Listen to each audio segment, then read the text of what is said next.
Hello, Ed 140 students. In the first week of the course, we've begun to learn something about the complexity of literacy. We've noticed the way that literacy varies across time, historically. We've noticed cultural differences in how literacy is expressed. We've become alert to the ways in which literacy changes in the course of a person's lifetime, developmentally. We've noticed the multiple modalities that are associated with literacy, now more than ever. Literacy lives on the screen as well as in books. And we've noticed the ways in which literacy is implicated with relations of power.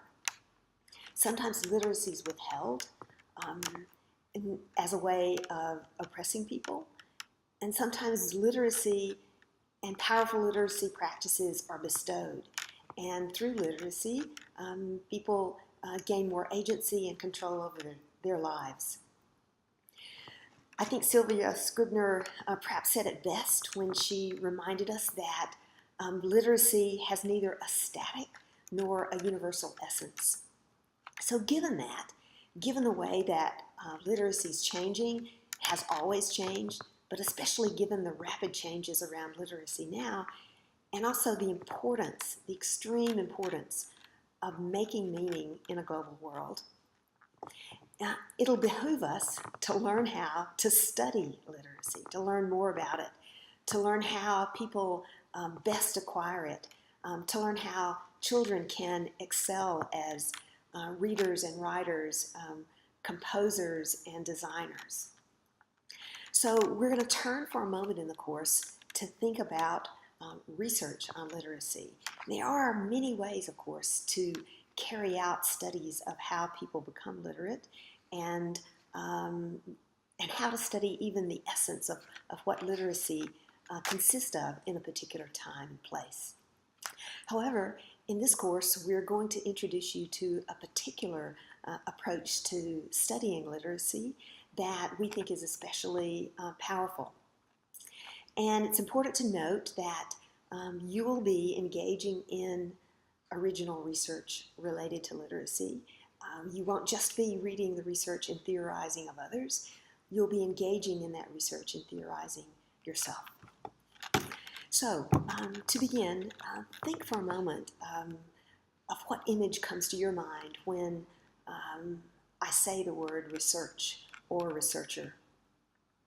Perhaps the most common notion of research is in a laboratory, and that research perhaps consists of designing and carrying out experiments in a controlled setting. Well, we're going to take a quite different approach to conducting research on literacy. We won't be working in a laboratory, but we'll be working in real-world settings such as schools and educational organizations. And we'll be studying literacy in the social world. Well, if you want to collect data on the social world, there are two main ways of doing so, a quantified way and a qualified way. So you can go out and count things. You can carry out quantitative research on, for example, how many hours of TV kids watch, or the amount of time they spend on their mobile devices. Or you can carry out qualitative research and understand more about the hows and the whys of the watching and the doing, the reading and the writing. And that's the kind of work, the kind of research that we'll be doing. You'll be taking a qualitative approach in which you conduct research not with numbers, but with words.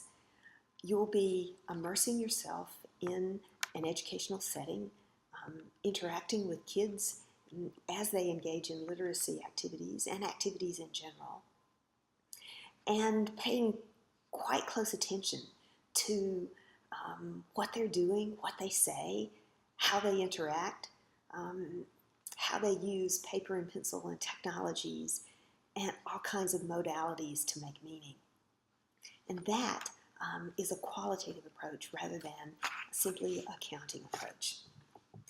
Now, the powerful thing about immersing yourself in a setting and using your senses, your eyes and ears and your physical sense of a place and how people are making meaning in that place. Well, the power of that is that you have a chance in that kind of setting,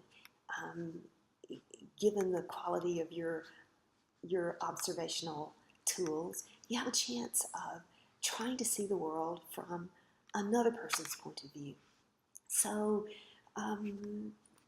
one important aspect of qualitative research is looking at phenomenon from others' viewpoints and trying to understand how they see things, how they do things, and why they do them, instead of imposing just your own categories on their experiences. So when you go to your field sites, you'll be interacting with kids or learners perhaps of different ages, and you'll be paying very close attention to what they say and do. And then once you leave that field site and go back to your home or your dorm room or a cafe, if that's where you prefer to write, you'll record everything that you can remember about that field site and the interactions that you had with kids and teachers and learners.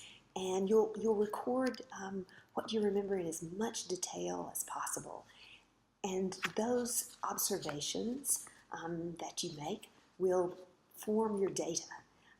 After you write them down, your observations become data, and later on in the course, we'll teach you how to systematically analyze your field notes in order to come to new understandings, things that you didn't realize in the moment of interacting with kids or observing them.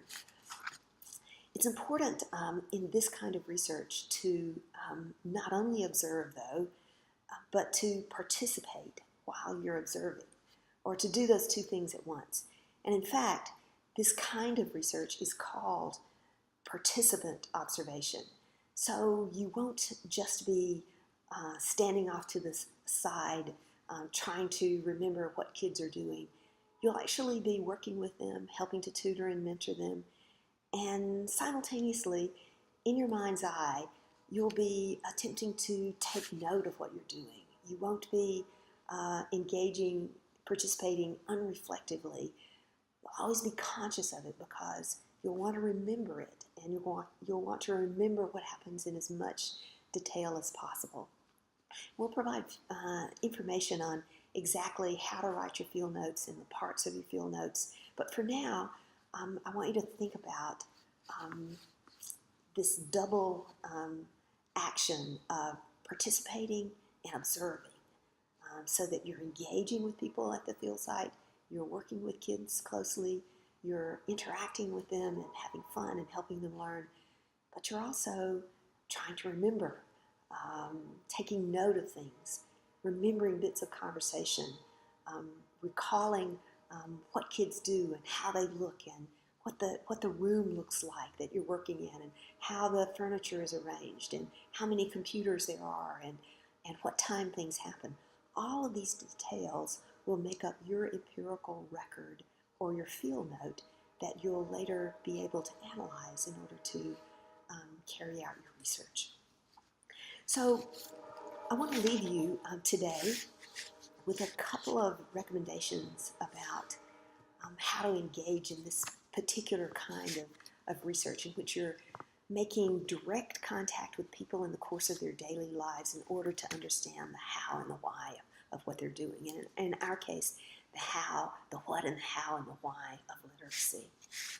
So to do excellent work, first of all, you'll need to do excellent research, you'll first of all need to record detailed observations, just like I just described, and we'll give you more information about how to do that in the course. But the first part, a central component to doing excellent qualitative research, is to create detailed records, detailed field notes of what you remember from your interactions and observations on site. But the second part of doing great research of this kind is to bring to bear the big ideas, concepts, and theories that you're learning in the course, in your readings, and that you come up with yourself. So in this course, you've already become introduced to some organizing ideas or important concepts about literacy. Scribner offered us the notion of metaphors of literacy to capture the ways in which people have different values about literacy and different appreciations of what it's for. So she helped us think metaphorically about the purposes of literacy. She reminded us that we can think of literacy as adaptation or as power or as a state of grace. Well, those metaphors might stick in your mind as you go to your field sites, and you might consider, for example, what the dominant metaphors of literacy are at a particular field site or educational setting. Which ones come to the fore? Perhaps you'll notice too that there are some purposes of literacy that aren't captured in Scribner's 3 metaphors. Perhaps you'll want to think of another metaphor that you can introduce that will help you understand something important about your field work. To take another big idea that we've come across in the course, we can think about Jim G's notion of discourses. These identity kits are ways of thinking, feeling, acting, and believing that also include particular kinds of literacies. So when you go to your field sites, you might have this notion of discourse in the back of your minds. And you might think, for example, what are the discourses here in this educational program? What discourses seem to come from kids' communities? What discourses are being offered here? That might be a kind of organizing concept that will help you notice some things at your site that you wouldn't ordinarily. So to return to this idea of these 2 qualities of great field work, you'll want to put the big ideas from the course, the concepts that you come across in readings and that we discuss in Hangouts, you'll want to put those in conversation with the observations that you make at your field site, because it's the mixture of these 2. It's the bouncing off of the big ideas with the observations that really is the magic of doing qualitative field work. So I want to read you a segment from a book that I greatly admire by a researcher, a sociologist, and anthropologist whose name is Paul Willis, who is from Great Britain. He wrote many books, but one of my favorites is the Ethnographic Imagination. And in this book, he talks about doing field work. And in one paragraph, he highlights how it's so important to put empirical data in connection with big ideas or theories or concepts. And here's what he says. The problem with many empirical data or observations, empirically presented, is that they can be flat and uninteresting, a documentary of detail which does not connect with urgent issues. On the other hand, the big ideas are empty of people, feeling, and experience.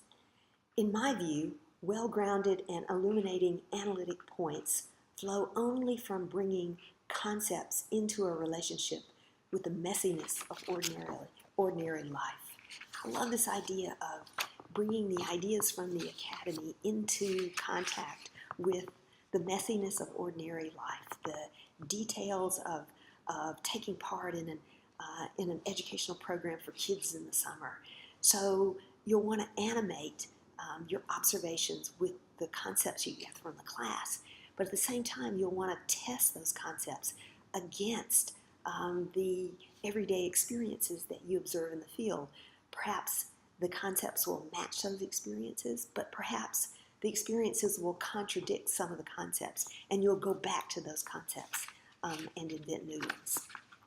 All right, so that's it for my discussion with you at this point of how to do field work, how to study literacy.